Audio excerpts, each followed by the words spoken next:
Subscribe करें और bell दबाएं ताकि कोई खबर रह न जाए।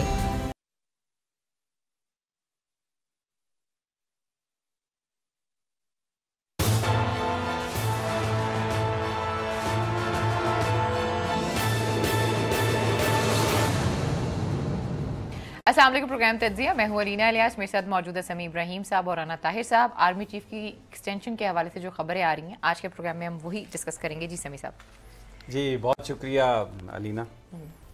बड़ा पुरसकून माहौल था, चीज़ें बिजनेस एज यूजुअल था, लेकिन आज अचानक सुप्रीम कोर्ट ऑफ पाकिस्तान और bench number 1 headed by chief justice Asif Saeed Khan Khosa और उसमें जस्टिस मज़हर आलम मियाँ खेल और जस्टिस सैयद मंसूर अली शाह, एक इम्पॉर्टेंट केस जो ज्यूरिस्ट फोरम के हनीफ राही साहब ने इसमें उसको फाइल किया था, लेकिन आज वो उन्होंने उसमें चैलेंज किया था जो एक्सटेंशन है या रीअपॉइंटमेंट थी आर्मी चीफ की, उसमें ये था कि कवायद को नज़रअंदाज किया गया और बहुत सारी और चीज़ें थी।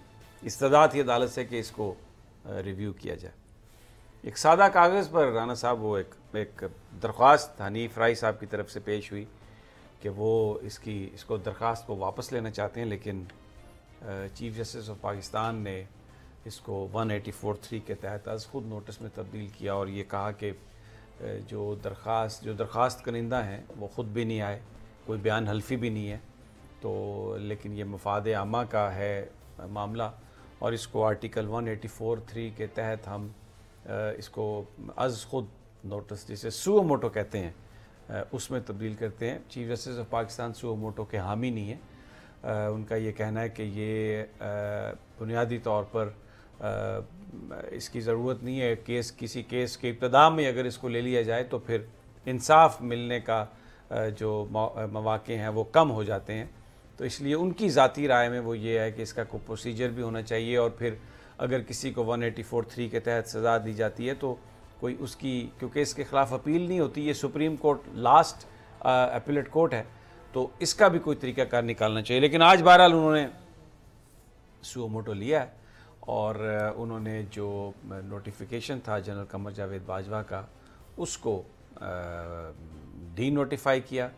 उन्होंने कहा कि वो कलअदम है, सस्पेंड कर दिया है और कल बुला लिया उन्होंने जनरल कमर जावेद बाजवा को, वफाक पाकिस्तान यानी पाकिस्तान की गवर्नमेंट को, और एक्सप्लेन करें 4-5 जो 3 सफ़ों का उन्होंने जो जवाब दिया, उसमें 3-4 बेसिक पॉइंट्स हैं ज़्यादा। सबसे पहले मैं क्योंकि ये जो सारा है मामला ये 184(3) जिसमें पूरे 9-10 माह जस्टिस आसिफ सईद खान खोसा ने कोई भी इसमें सवाए एक ब्रिगेडियर साहब ने शायद ख़ुदकुशी की थी और उन्होंने ये कहा था कि नैब के मुकदमात से तंग आकर वो ये कर रहे हैं इंक्वायरियों से, तो उसकी रिपोर्ट उन्होंने मांगी थी कि वो उन्हें सबमिट कर दी जाए। इसके अलावा कोई खुद नोटिस मुझे याद नहीं, हो सकता कोई लिया हो, मुझे याद नहीं। Article 184 original jurisdiction of the supreme court, इसका आर्टिकल 3 यानी इसका वो सब क्लास 3 जो है, राना साहब मैं वो पढ़ देता हूँ, स्क्रीन पे आप देख रहे हैं। Without prejudice to the provisions of the article 199 the supreme court shall, if it considers that a question of public importance with reference to the enforcement of any of the fundamental rights conferred by chapter 1 of part 2 is involved, have the power to make an order of the nature mentioned in the said article. Basic मुझे समझ में आई है, आप क्योंकि law graduate भी हैं, आप इसकी कर सकते हैं तशरीह कि जो फंडामेंटल राइट्स से मुतालिक जो पब्लिक इम्पोर्टेंस यानी जो फंडामेंटल राइट से मुतालिक जो चीज़ होगी उसको सुप्रीम कोर्ट ले सकती है। तो चीफ ऑफ आर्मी स्टाफ का जो है रीअपॉइंटमेंट, उससे फिर फंडामेंटल राइट्स मुतासर, राना साहब। देखिए समी साहब, आज ये जो अदालत उज़्मा में मसला पेश हुआ और जिस तरीके से चीफ जस्टिस साहब की ऑब्जर्वेशन आई और फिर एक तहरीरी फैसला भी आया, उससे एक बात जाहिर होती है कि आर्मी चीफ के सिलसिले में हुकूमत की तरफ से कुछ ऐसी खामियां, कानूनी जो ज़रूरतें थी उनको पूरा नहीं किया गया और उसमें कुछ खामी रह गई जो अदालत उज़्मा की ऑब्जर्वेशन से बात सामने आती है। तो यार लोगों ने इस मसले को इतना बड़ा मसला बना के आज सारा दिन पेश किए रखा कि पता नहीं। देखें, अदालत उज़्मा पाकिस्तान की सबसे बड़ी अदालत है, उनके पास एक आई दरख्वास्त, जैसे आपने बताया कि वो राई साहब की तरफ से ये कहा गया कि वो वापस लेना चाहते हैं, लेकिन वो खुद मौजूद नहीं थे, तो इसलिए चीफ जस्टिस साहब ने उसको एंटरटेन नहीं किया तो और इसको सुओ मोटो में तब्दील कर दिया। अब समी साहब, देखना यह है कि हुकूमत जो है, आज वफाकी काबीना का फिर इजलास हुआ जिसमें उन्होंने आर्मी चीफ की तकर्री की मंजूरी दी और वो समरी बनाई गई, वज़ीर आज़म साहब ने दस्तखत कर दिया, सदर साहब के पास चली गई, अब सदर साहब उस पर दस्तखत कर देंगे। फिर वो जो आर्मी रेगुलेशंस का रूल 150 उसमें भी उन्होंने थोड़ी सी तरमीम की मंजूरी दी जिसमें कहा गया एक्सटेंशन इन टेन्योर।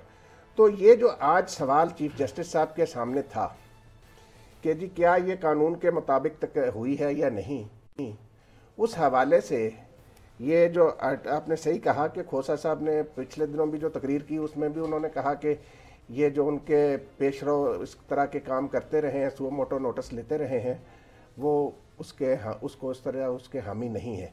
और वो कहते हैं कि सारे लोग फिर उसी तरफ लग जाते हैं कि अगर अदालत किसी मामले का सुओ मोटो नोटिस ले ले। तो समी साहब, अब ये मामला कल सुप्रीम कोर्ट में पेश होगा। डॉक्टर फरोग नसीम साहब ने दे दिया इस्तीफ़ा वजारत कानून से। अब वो कल वफाकी हुकूमत का केस पेश करेंगे सुप्रीम कोर्ट के बेंच नंबर 1 के सामने कि जनरल कमर जावेद बाजवा साहब की जो तकर्री हुई है वो कानून के मुताबिक, हुकूमत की नज़र में वो कानून के मुताबिक है। अब आपने देखें, ये पहले जनरल अशफाक परवेज़ कियानी साहब की को तोसी दी गई थी। उस वक़्त जो चीफ जस्टिस थे अदालत उज़्मा के, गालबन जस्टिस इफ्तिखार मोहम्मद चौधरी साहब थे जब जनरल अशफाक परवेज़ कियानी साहब को तोसी दी गई। तो ये जो नुक्ता आज उठाया है चीफ जस्टिस खोसा साहब ने, क्योंकि ये पहली दफ़ा उठाया गया है, इससे पहले जब अशफाक परवेज़ कियानी साहब को तौसीह दी गई तो अदालत के सामने ऐसा कोई मसला नहीं आया, ना अदालत उज़्मा की तरफ से ये उठाया गया। अब इसका हुकूमत क्या जवाब देती है? एक बड़ा सवाल जो राना साहब कल होगा, मुझे अमेरिका का तो मुझे पता है, वहाँ पर इसी तरह एक गुआंतानामो बे के हवाले से वहाँ पर जो प्रिजनर हैं उनके हवाले से एक मुकदमा था सुप्रीम कोर्ट ऑफ अमेरिका के पास, और जो कानून था वो इस मामले में कोई जो सरकार की पोजीशन थी उसको सपोर्ट नहीं करता था। सुप्रीम कोर्ट ऑफ अमेरिका ने सरकार को ऑप्शन दिए।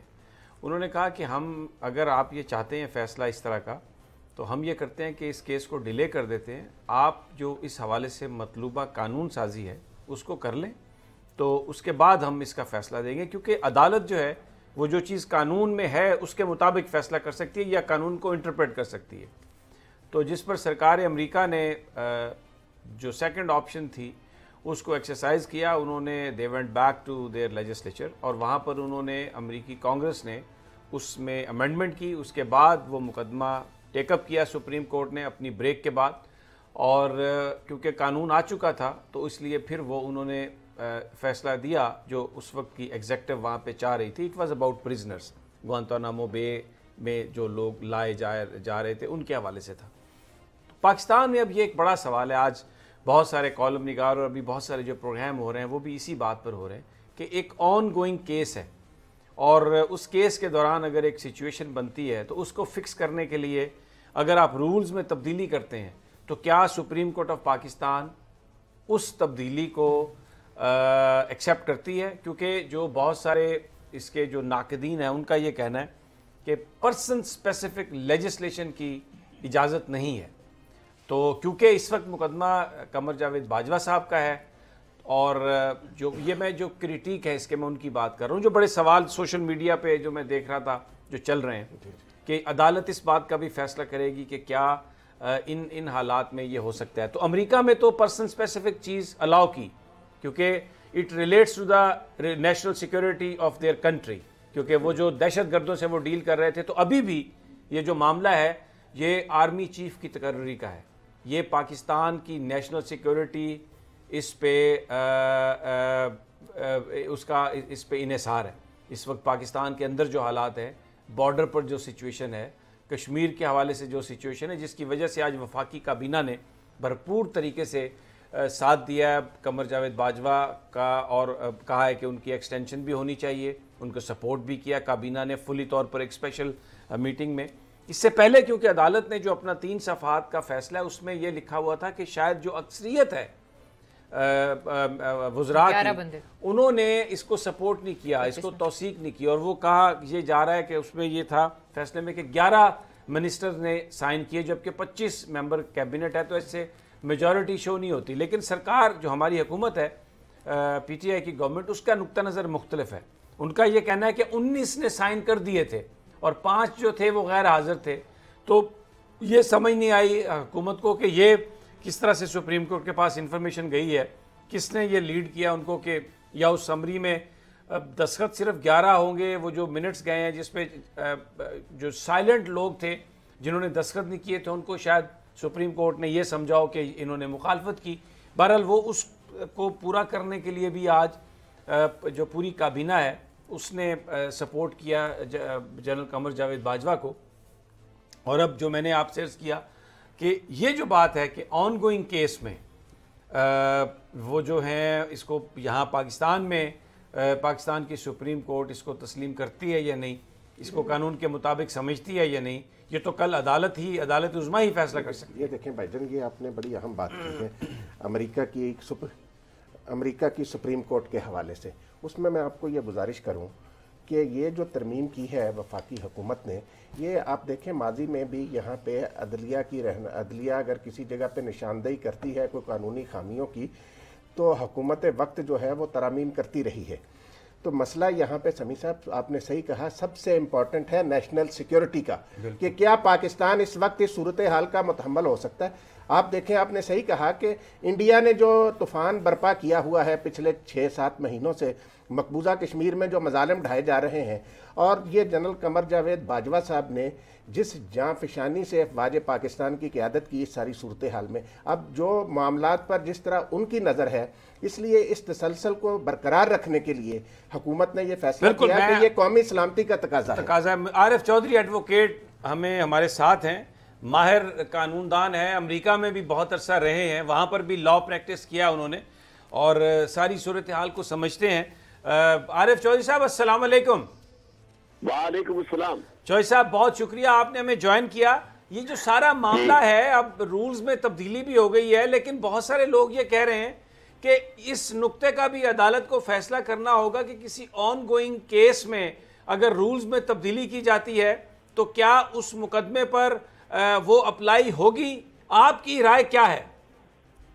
बात यह है कि अगर तो महज एक सवाल होता तरीकेकार में खामी का, तो बात बिल्कुल यही तय हो सकती थी कि अदालत देखती कि ये तरीकेकार जो गलत था उसे सही कर दिया गया। इसमें तो सवाल 8 है, बाकी सवालात जो है उनका जवाब भी तसल्ली बख्श देना होंगे, और जो एक्सीजेंसी है वो भी बताना होगी किस वजह से एक्सटेंशन दी जा रही है, क्योंकि सुप्रीम कोर्ट की अपनी जजमेंट्स भी ऐसी मौजूद है जिसमें इस तरह की एम्प्लॉयमेंट को, एक्सटेंशन को री एम्प्लॉयमेंट कहा गया है और उस री एम्प्लॉयमेंट को जायज नहीं करार दिया गया। उसमें अजहर वाला केस है और बहुत सारे केसेस है। इस वजह से ये सारे सवालात जो है जिस तरह फार्मूलेट किए गए हैं, ये ऐसे हैं कि जिनमें से हर एक सवाल का जवाब तसल्ली बख्श। आप देखें, अगर ये गलती थी और उसकी तस्दीक की गई है तो बेसिकली जिम्मेदारी बजाय तो यूं लगता है कि लॉ मिनिस्टर पर डाली गई है। अब लॉ मिनिस्टर साहब जो है वो इस्तीफा दे के कल उनके वकील बनेंगे, तो ये कोई दिलचस्प सी सूरत हाल है कि अगर उनकी गलती की वजह से ये सारा प्रोसीजर फॉलो नहीं हो सका तो फिर यानी आप उनको ये बता सकते थे कि जी हमने ये गलती थी तो हमने उन्हें सैक कर दिया। दिस इज नॉट सफिशिएंट, और ना ही ये अकेला मामला है, ये जुड़ा हुआ है बाकी सवालात के साथ, और मैं समझता हूँ कि मुमकिन है कि हुकूमत सेटिस्फाई कर दे और अदालत जो है उसमें ये सारी चीजें आ सकती, जिस तरह आपने जिक्र किया है, ये ऐसे कंसिडरेशन हो सकते हैं कि जिस तरह की सरहदों की सूरत आ रही है अदालत कोई भी फैसला कर सकती है, लेकिन फैसला महज प्रोसीजर की खामी को दूर करने तक महदूद नहीं है। It is all inclusive. इसमें बाकी सवालात जो है वो हमेशा आने वाले वक्त के लिए भी तय हो जाएगी कि क्या इसी तरह ऐसी सिचुएशन में एक्सटेंशन जो है आर्मी चीफ को दी जा सकती है या नहीं दी जा सकती? अच्छा, एक चौधरी साहब एक सवाल है मेरा, मैं एक as a student of politics मैं ये बात करना चाह रहा हूँ कि नोटिफिकेशन जो है उसको कलअदम सस्पेंड करना ये एक बहुत इंतहाई कदम है। मैं आपकी राय जानना चाहता हूँ कि आज पहला ही दिन था और आज खुद नोटिस पे अगर कल जवाब मांगा है सबसे, तो आज जो नोटिफिकेशन है उसको सस्पेंड किया है। ये एक लास्ट जिसे कहा जा सकता है जो बिल्कुल इंतहाई तरीन ये स्टेप है। एक खासा इससे मुल्क में एक स्पेकुलेशन हुई है, और क्योंकि हमारा मुल्क जो है इसमें एक हर चीज़ का एक कॉन्टेक्स्ट है, मैं वो सारी बातें उसी कॉन्टेक्स्ट में कर रहा हूँ, तो इसका एक इम्पैक्ट और इसका फॉल आउट तो सामने आया है ना चौधरी साहब? देखिए, बात यह है कि जब मामला अदालत के सामने आया है तो ये उस मटेरियल और उस रिकॉर्ड की बुनियाद पर उन्होंने फैसला करना था।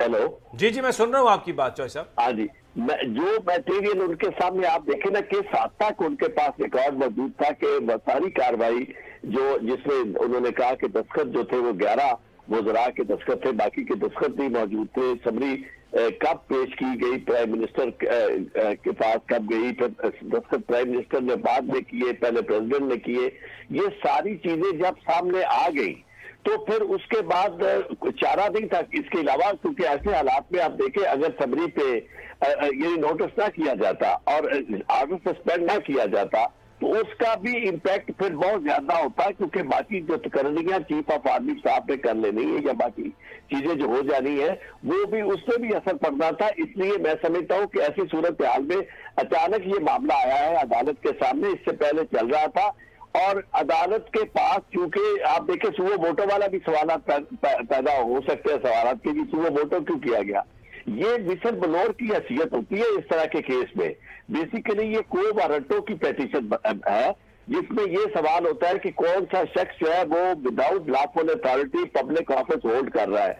तो ऐसे केस में सुप्रीम कोर्ट की मुतअद्दिद जजमेंट्स है जिसमें ये कहा गया है कि आपका काम सिर्फ विसल ब्लोअर के तौर पर, विसल ब्लोअर का काम है कि वो आके जंजीरें अदल फैला दे, बता दे कि फलां शख्स की गैर कानूनी तकर्री हो रही है, उसके बाद वो पेटिशनर नहीं रहता। उसके बाद अदालत का काम है कि उस चीज को देखे कि क्या कोई शख्स जो है वो गैर कानूनी तौर पर पोजीशन ऑक्यूपाई कर रहा है और उसकी तकर्री गैर कानूनी है, ये अदालत का काम था। तो ऐसी सूरत हाल में जब वक्त इतना कलील था तो इस मामले में सिवाय इस आर्मी को सस्पेंड करने के और कोई चारा काम नहीं था। नहीं, लेकिन चौधरी साहब ये रख दिया, कल सारी चीजें तय हो जाएगी। चौधरी साहब, मेरा सवाल ये है कि 29 तारीख तक तो कमर जावेद बाजवा आर्मी चीफ है ना, अगर वो कल कोई ऑर्डर करते हैं या परसों को ऑर्डर करते हैं तो ये तो उनकी वो तकर्री है जो इन डिस्प्यूट नहीं है। कल तो वो कोई तो वो तो उनका ये जो टेन्योर है ये तो 29 के बाद शुरू होना था ना। तो अभी कल तो ये जो ऑर्डर सस्पेंड वो करें या ना करें, अगर कमर जावेद बाजवा साहब ने कोई ऑर्डर करना है बतौर आर्मी चीफ तो अभी आज भी वो कर सकते हैं, कल भी कर सकते हैं, परसों भी कर सकते हैं, जबकि सुप्रीम कोर्ट ने समाअत कल के लिए रखी हुई थी। तो मैं ये जानना चाह रहा हूं कि इसकी कोई अफादियत इस हवाले से कोई, यानी उनके काम में रुकावट तो कल परसों तो ये ऑर्डर बिल्कुल नहीं डाल रहा ना, तो उससे किस चीज का करूं? सुप्रीम कोर्ट के पास, अदालत के पास जब भी काफी सबूत आ जाए, प्राइमा फेसाई केस आ जाए और तो उस और काफी सारे सबूत आ जाए और कोर्ट कन्विंस हो जाए कि ये केस इस तरह का है कि जिसमें हमें मुदाखलत करनी है, उसमें ज्यादातर ये होता है कि पहली तारीख पे ऑर्डर सस्पेंड हो जाता है, सिवाय इसके कि ऐसी चीजें इन्वॉल्व हो जिसमें दूसरी पार्टी को नोटिस करना जरूरी हो। इसमें मैंने जैसे पहले अर्ज किया, रिकॉर्ड इतना शफी वाला था, इतना काफी था, जिस तरह ये चीज है ये गैर कानूनी थी at the very face of it. तो इसको कोर्ट ने नोटिस इसका लेने के बाद जब कन्विंस हुई है तो फिर ऑर्डर सस्पेंड किया। ऑर्डर सस्पेंशन को, ऐसी नोटिफिकेशन सस्पेंशन जो है वो इतनी बड़ी बात नहीं है कि जिससे कियामत आ जाए, उसकी वजह ये कि नोटिस ले लेना ही काफी था और दिन 2 है बाकी। कल अगर फर्ज करो कोर्ट को कन्विंस वो कर दे कि जनाब ये एक्सीजेंसी वाला क्वेश्चन और बाकी चीजें, तो कोर्ट जो है विकेट कर देगी ऑर्डर और वही बहाल हो जाएगा। तो इसी अगर नहीं साबित कर सके और एक दिन और गुजर जाता है तो फिर उसके बाद यानी वो चीफ ऑफ आर्मी स्टाफ नहीं रहेंगे कि हमें चाहिए कि स्पेकुलेशन की बजाय थोड़ा सा एक और तरफ भी जाए, जहां इख्तियारात की बात होती है। आपने देखा कि प्राइम मिनिस्टर ने किस तरह मैदान में खड़े होकर ये बात की, तो उसकी भी बाजुकात रिपरकशन होती है कि जब कोर्ट देखती है कि इस तरह सवालात उठाए जा रहे हैं, तो आम हालात में वो कहते हैं कि आम आदमी का केस होता तो आप सस्पेंड कर देते। अक्सर ऐसे होता है 90% केसेस में, जब बहुत ज्यादा मजबूत केस हो तो अदालत नोटिस करती है और एक्शन जो है सस्पेंड कर देती है। अब चूंकि आर्मी चीफ का मामला आ गया है, इसलिए आपने ऑर्डर सस्पेंड नहीं किया। इसको दोनों तरफ से देखा जा सकता है।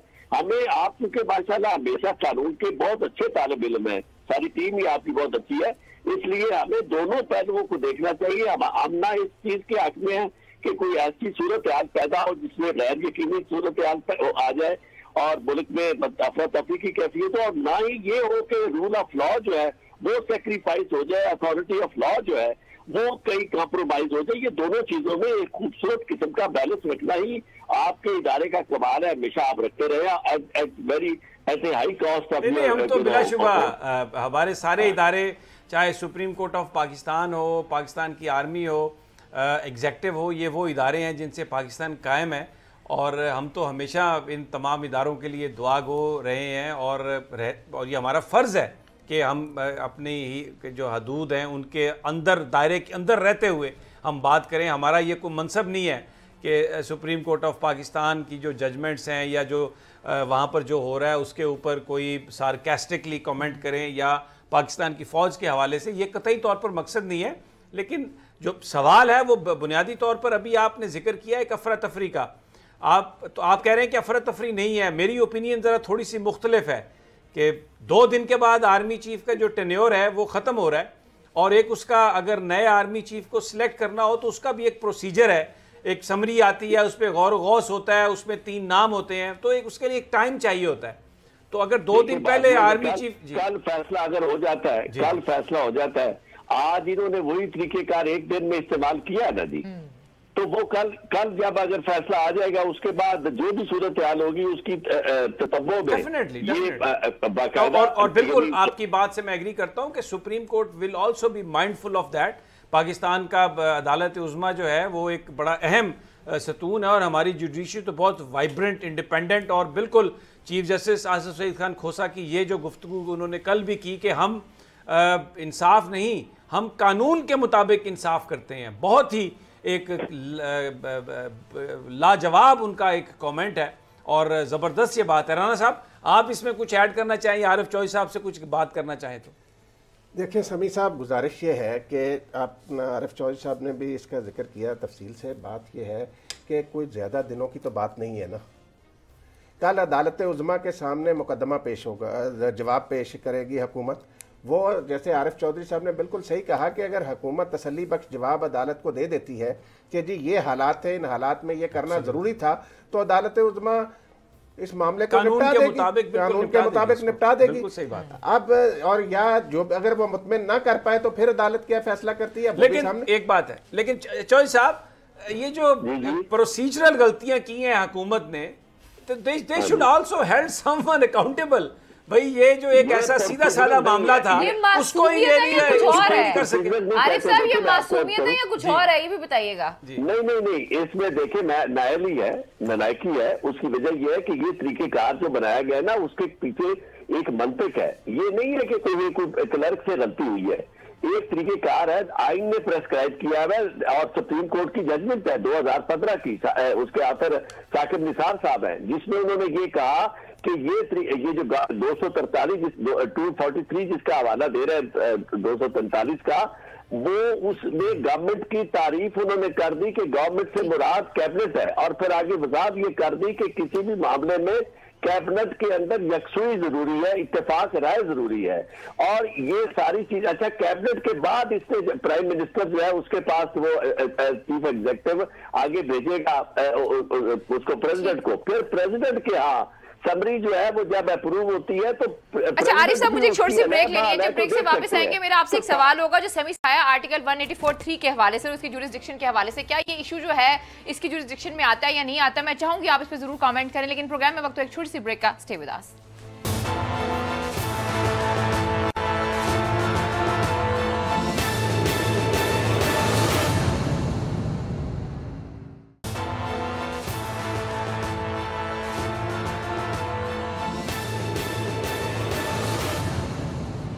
वेलकम बैक नाज़रीन, फिर आपको खुशामदीद कहते हैं। अच्छा आरिफ साहब, ब्रेक पे जाने से पहले मैंने एक सवाल किया था सर, वो ये था कि आर्टिकल 184(3) के तहत इस तरह के इश्यूज को टेकअप किया जा सकता है? ये भी सवाल उठाया जा रहा है आजकल। एक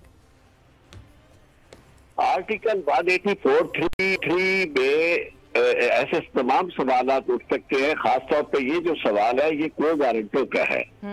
क्वो वारंटो आर्टिकल 199B रोमन 2 ये हाई कोर्ट का इख्तियार है, लेकिन ये कोई एक्सटेंसिव है सुप्रीम कोर्ट के इख्तियार आर्टिकल 184(3) के तहत।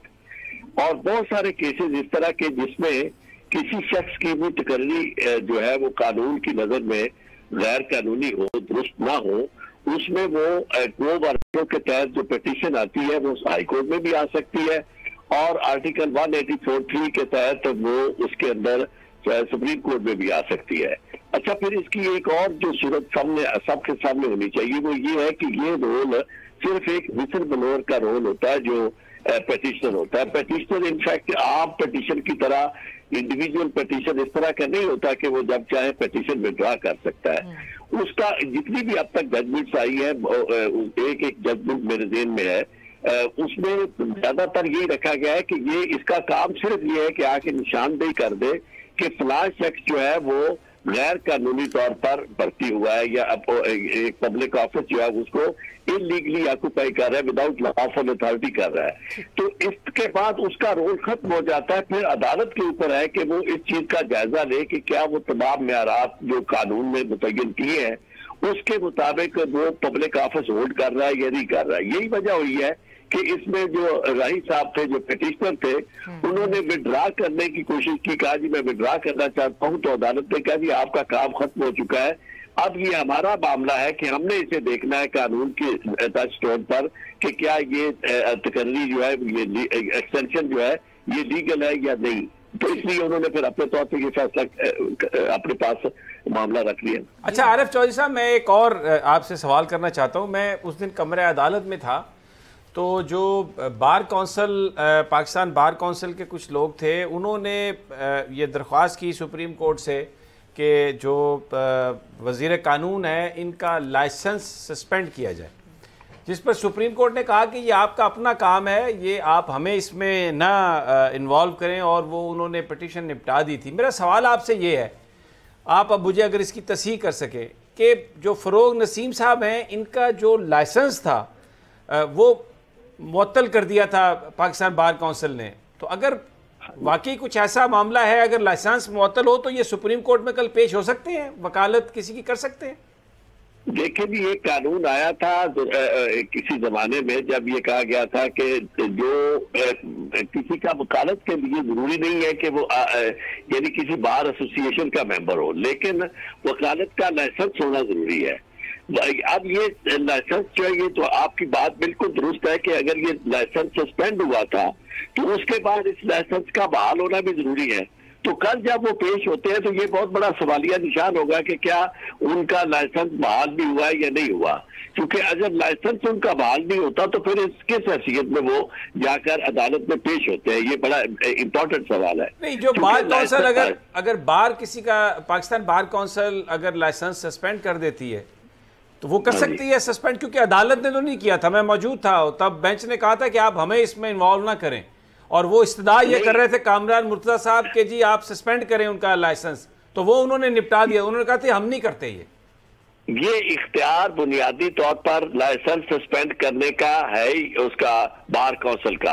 बार कौंसिल के अलावा किसी के पास इख्तियार नहीं है, और बार कौंसिल को कोई माकूल वजह होनी चाहिए जिस वजह से वो लाइसेंस, क्योंकि ये पॉलिटिकल बुनियादों पर जो लाइसेंस सस्पेंड होते हैं, इसी के लिए ये कानून बनाया गया था कि लोग फिर भी प्रैक्टिस कर सकते हैं, यानी मतलब है कि और यही वजह थी कि उन्हें अपनी अथॉरिटी पर भी यकीन नहीं था कामरान मुर्तज़ा साहब को, इसीलिए वो अदालत से कह रहे थे कि आप इनका लाइसेंस सस्पेंड करें। अगर वो अपनी इस हैसियत को समझते कि बार कौंसिल ऐसी सूरत हाल में, चूंकि प्रोफेशनल मिसकंडक्ट की बुनियाद पर लाइसेंस सस्पेंड किया जा सकता है, और वो ट्राइब्यूनल मौजूद होता है, सुप्रीम कोर्ट का ट्राइब्यूनल है, ये चूंकि सुप्रीम कोर्ट के लॉयर हैं, वो उस ट्राइब्यूनल में मामला जाता है। ट्राइब्यूनल अगर ये फील करता है कि ये प्रोफेशनल मिसकंडक्ट का केस है तो तब उसका लाइसेंस जो है वो सस्पेंड करते हैं। हमारे यहाँ ये हुआ है कि अक्सर अपनी पसंद और नापसंद की बुनियाद पर कभी कोई किसी की हमायत की वजह से, किसी की मुखालफत की वजह से ये खुद ही बार काउंसिलें जो है लोगों के लाइसेंस जो है वो सस्पेंड कर देती है।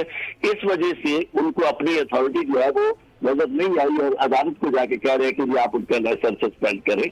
तो अगर वो सूरत हाल है तो फिर यकीनन उनका लाइसेंस होगा और वो जाके कल अदालत में पेश होंगे अगर सस्पेंड नहीं हुआ तो। ठीक है राणा साहब, आप कुछ पूछना चाहें तो?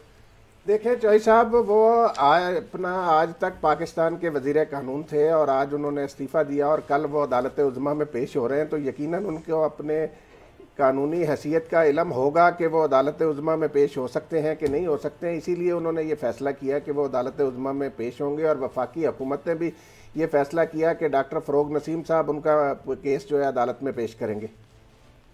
आपको याद होगा एक दफा ऐसा था कि ये जो हमारे बाबर अमान साहब थे, ये उस वक्त वजीर कानून थे और ये अदालत में पेश होना चाहते थे। इफ्तिखार चौधरी साहब हद कर रहे थे बतौर चीफ जस्टिस के और जुल्फ़िकार अली भुट्टो साहब का केस का वो रेफरेंस आया था प्रेसिडेंट की तरफ से।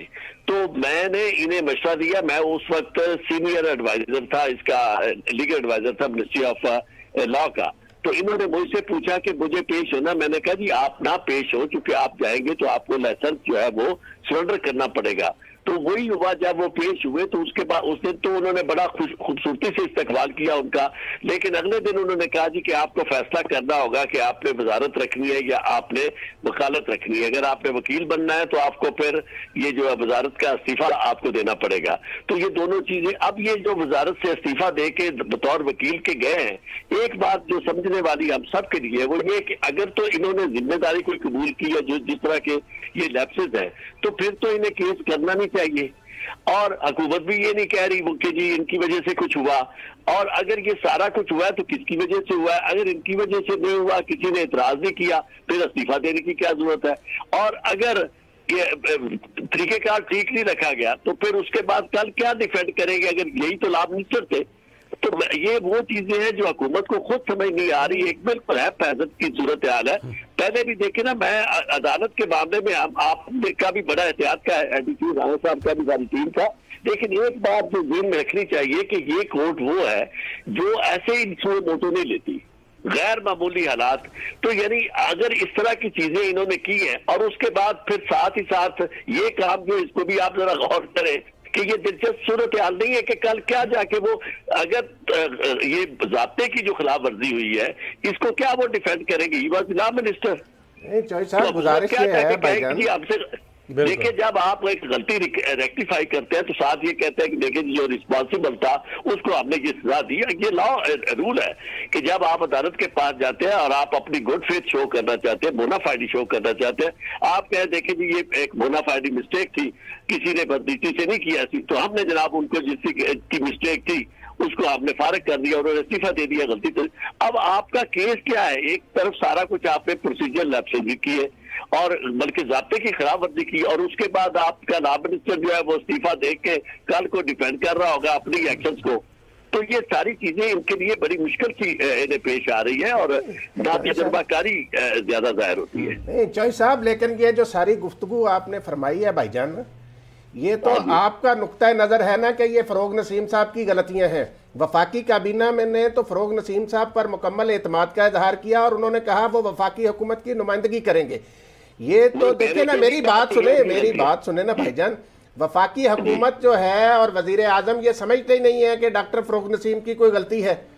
ठीक है, उन्होंने इसीलिए उनको अपना नुमाइंदा बनाकर, अपना वकील बनाकर वो कल अदालत में भेज रहे हैं। अगर लॉ मिनिस्टर की उस वक्त गलती नहीं थी तो फिर गलती किसकी है? चलें ये बता देना। नहीं, ये तो मामला अदालत से तय होगा ना। जी चौधरी साहब। अच्छा राणा साहब, इसका जवाब जरा सुन ले कि कोई शख्स अपने ही केस में खुद वकील नहीं हो सकता और जज भी नहीं हो सकता। अब ये कल अपना ही केस इनका होगा जो कल तक, वैसे चलो हम नहीं कहते जी इनकी गलती अगर वो नहीं है तो चलो गलती पता नहीं कहीं और से आ गई होगी, ऊपर से इनके ऊपर आके गिर गई गलती, लेकिन ये है कि किसी की अगर जिम्मेदारी नहीं है तो लॉ मिनिस्टर की तो लामहाना जिम्मेदारी है, क्योंकि ये सारे प्रोसीजर जो है वो लॉ मिनिस्टर बेसिकली इसी काम के लिए वहां होते हैं कि सारी चीजें समरियां सारी लॉ मिनिस्टर के जरिए रूट होती है। लॉ मिनिस्टर फाइनली वेट करता है समरी को, तब ये जाती है। तो इसलिए लॉ मिनिस्टर की बैटिंग के बाद अगर सबरी गई है और प्रोसीजर लैप्सेस या जो भी लैप्सेस हुए हैं उसमें अगर लॉ मिनिस्टर की जिम्मेदारी नहीं है तो फिर किसकी जिम्मेदारी है? बिल्कुल तो सही आप बात। किस तरह डिफेंड करेंगे अगर आप उस वक्त नहीं कर सके और जब अदालत ने नोटिस दिया है उस वक्त अगर आप इसे रेक्टिफाई कर रहे हैं तो फिर ये किस तरह डिफेंड करेंगे जी? किसकी वजह से हुआ? प्रोसीजर बदलने वाले हैं लॉ मिनिस्ट्री का। जी राणा चौधरी साहब, गुजारिश ये है, मेरी बात सुने, बजाय इसके कि आप उस बंदे को दाद दें कि जो वजीर कानून था, आपने अभी एक मिसाल दी थी कि देखें बतौर वजीर तो वो नहीं जा रहे, वो तो वजारत से इस्तीफा देकर और वहां जाके वो डिफेंड करेंगे और पूरी की पूरी काबीना कह रही है, वजीर आजम कह रहे हैं कि जी वफाकी हुकूमत का केस जो है ना वो डॉक्टर फरोग नसीम साहब लड़ेंगे।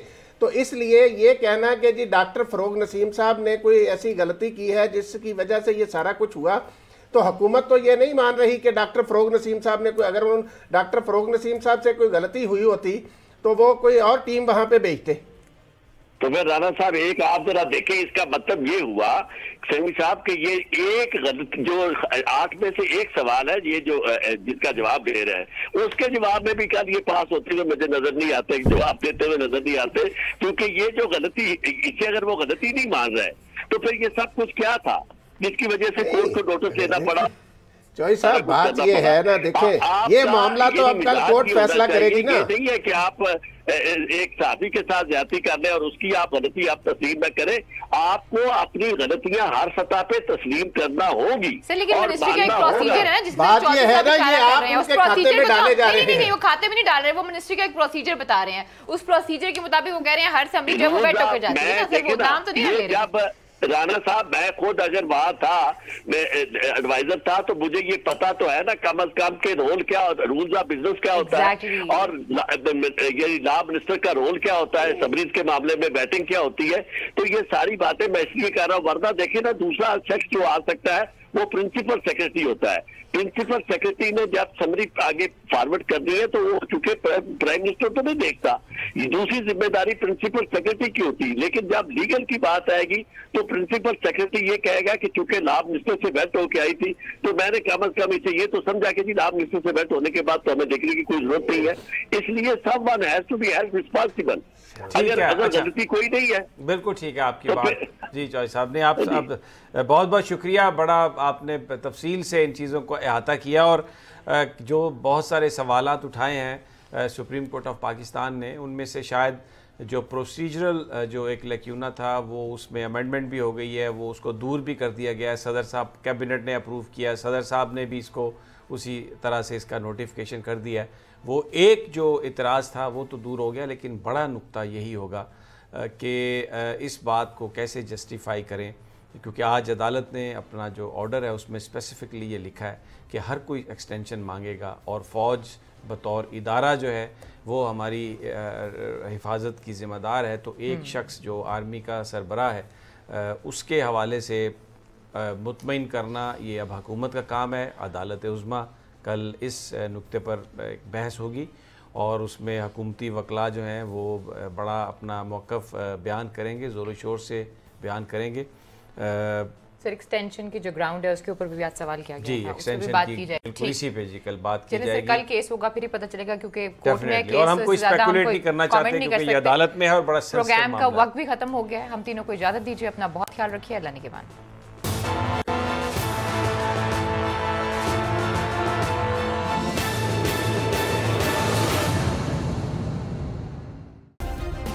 सब्सक्राइब करें और बेल दबाएं ताकि कोई खबर रह न जाए।